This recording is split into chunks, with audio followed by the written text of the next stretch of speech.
안녕하세요. 오늘은 프리데만 부르카르트 교수의 교회 갱신 강연 내용을 좀 깊이 들여다볼까 합니다. 네, 교회 갱신. 아주 중요한 주제죠? 시작은 한 교회 사례인데요. 이게 레리 그레이너의 조직 성장 모델하고 좀 관련이 있어요. 아, 그 단계별 성장과 위기 모델 말씀이시죠? 조직 발전 단계마다 꼭 위기가 온다는? 네, 맞아요. 그 교회가 8년 만에 10배 넘게 성장했는데 와, 10배요. 대단한데요? 네, 근데 이제 그 분화 단계라고 하죠. 조직이 막 커지고 복잡해지면서 거기서 심각한 갈등이 터져서 결국 쇠퇴했거든요. 아하, 그레이너가 말한 그 위기, 리더십 위기나 자율성 위기 같은 걸 넘지 못한 거군요. 그렇죠. 그래서 오늘 우리의 질문은 이거예요. 어떻게 하면 이 하락을 막고 계속 성장할 수 있었을까 하는 거죠. 네, 이 자료가 바로 그 질문의 답을 좀 찾아보려는 시도인데요.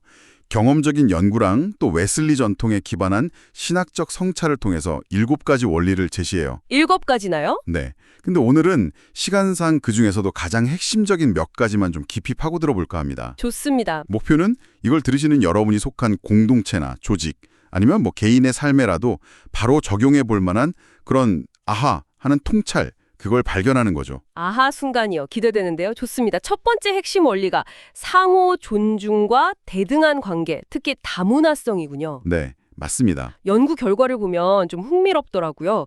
사회적, 인종적 다양성이 높고 또 낯선 이를 이렇게 환대하는 문화가 강한 교회일수록 예배 참석률도 높다는 결과요. 네, 주목할 만한 결과죠. 근데 이게 그냥 여러 배경의 사람들이 한 공간에 모여 있기만 하면 되는 건 아닐 텐데요. 그쵸?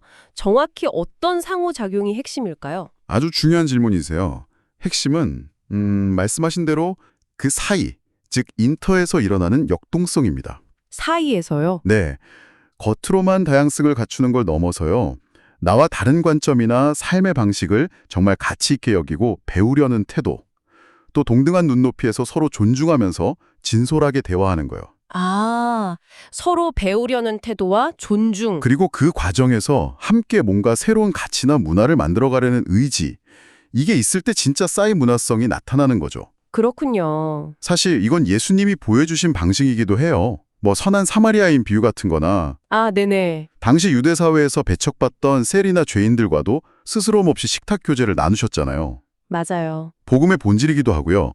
갈라디아서 3장 28절 말씀처럼요. 그래서 이건 해도 되고 안 해도 되는 선택이 아니라 필수 과제인 거죠. 필수 과제다. 네. 기본적인 규칙은 역시 황금률. 남에게 대접받고자 하는 대로 너희도 남을 대접하라. 그리고 겸손이죠. 빌립보서 2장에 나오는 자신을 낮추는 거요. 네, 사이에서의 상호작용이 핵심이다.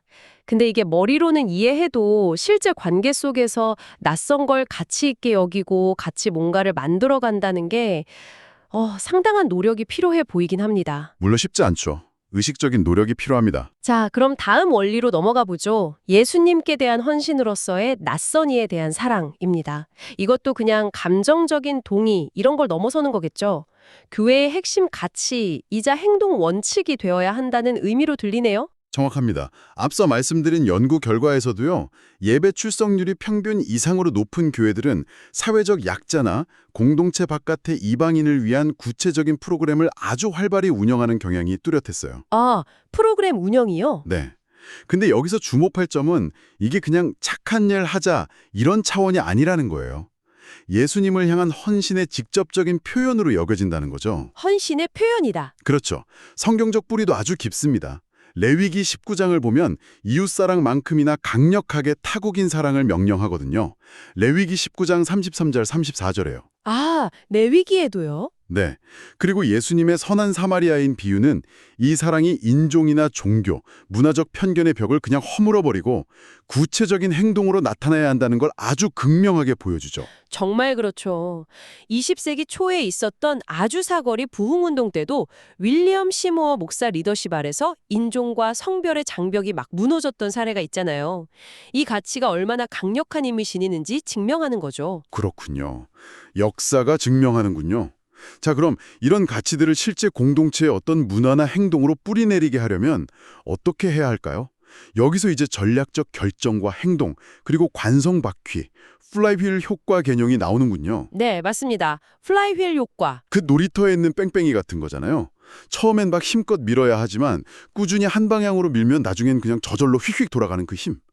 그거 말이죠. 네, 정확히 그거예요. 어쩌면 이게 그 그레이너가 말한 성장 위기를 돌파하는 힘, 그거랑 연결될 수도 있겠네요. 바로 그 지점입니다. 교회 발전도 똑같아요. 처음에는 의식적인 노력이 필요하죠. 네. 예를 들어 이 강연에서 제시된 다른 원리들, 그러니까 세계를 품는 넓은 시야, 원리 4나 분명한 공동체 비전, 원리 5 같은 걸 가지고요. 그리고 앞서 말한 타인의 필요에 대한 민감성, 원리 2를 바탕으로 해서 용기 있는 전략적 결정, 원리 6을 내리고 그걸 꾸준히 실천하는 겁니다. 아, 여러 원리들이 다 연결되는 거군요. 그렇죠. 이 가정들이 서로 맞물려서 돌아가기 시작하면 긍정적인 에너지가 막 쌓여요. 그래서 공동체 전체에 활력이 넘치고 스스로 발전하는 힘, 그게 바로 관성바퀴 효과인 거죠. 관성바퀴 효과. 사도행전을 보면 초대교회가 7 집사를 세우거나 예루살렘 공의교회 결정을 따르잖아요. 네, 그렇죠. 그렇게 일치된 결정과 순종을 통해서 교회가 폭발적으로, 양적으로도 질적으로도 성장하는 걸 볼 수 있죠. 그게 좋은 일입니다. 아, 사도행전의 교회가요? 네. 그리고 존 웨슬리가 감리교 운동을 통해 보여준 그 강력한 영향력도 결국은 성경적인 비전을 소그룹 모임이나 규칙적인 신앙 훈련 같은 구체적이고 전략적인 실행으로 옮긴 그 실행의 강도에서 나왔다고 볼 수 있어요. 실행의 강도, 비전을 행동으로 옮기는 힘이군요. 듣고 보니까 브루크하르트 교수의 통찰은 결국 교회 갱신이라는 게 단순히 새로운 프로그램을 도입하거나 조직 구조를 바꾸는 그런 기술적인 문제가 아니라는 점을 강조하는 것 같아요. 맞습니다. 기술적인 문제가 아니죠. 오히려 한 사람의 내면, 그러니까 존재, 사고, 행동, 이 전인격적인 변화에서 출발한다는 거군요. 그렇죠. 그리스도를 만나 변화된 사람, 존재가 다문화적 포용이나 낯선 이를 향한 사랑 같은 핵심 가치, 사고를 내면화하고 이게 또 세계를 품는 비전과 연결돼서 마침내 전략적이고 꾸준한 실천으로 이어질 때 되네요. 정확하게 이해하셨습니다.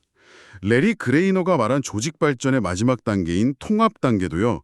단순히 구조를 넘어서 리더들의 상호 협력, 유연성, 팀 정신 같은 질적인 태도와 행동의 변화를 요구하거든요. 아, 통합 단계도 결국은 사람의 변화군요. 네, 오늘 우리가 살펴본 이 원리들이 바로 그런 질적 변화를 가능하게 하는 핵심 토대가 되는 셈입니다. 그렇군요. 자, 그렇다면 이제 여러분께 질문을 한번 던져봅니다. 여러분의 공동체나 혹은 여러분의 삶에서 이 긍정적인 관성바퀴를 돌리기 위해서 오늘 당장 시작할 수 있는 작지만 꾸준한 첫 행동은 무엇일까요? 첫 행동이요. 네, 그 작은 한 걸음이 어떤 변화의 시작점이 될지 한번 생각해 보시면 좋겠습니다.